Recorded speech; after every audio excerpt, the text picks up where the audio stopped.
I guess I have to silence that.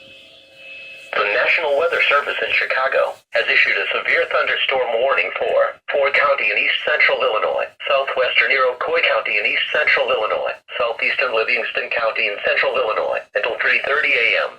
At 2:26 a.m., severe thunderstorms were located along a line extending from Hudson to 7 miles west of Fisher to 15 miles south of Fisher and moving east at 50 miles per hour. Hazard, 60 miles per hour wind gusts. Source, radar indicated. Impact, expect damage to roofs, siding and trees.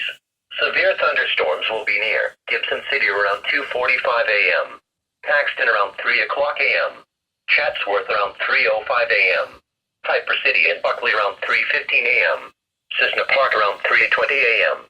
At 2:14 a.m., the Central Illinois Airport in Bloomington measured a wind gust of 53 miles per hour. Interstate 57 between mile markers 258 and 278. For your protection, move to an interior room and stay away from windows. You have one alert message.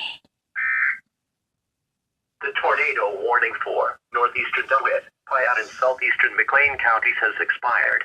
The line of storms which prompted the warning has moved out of the warned area.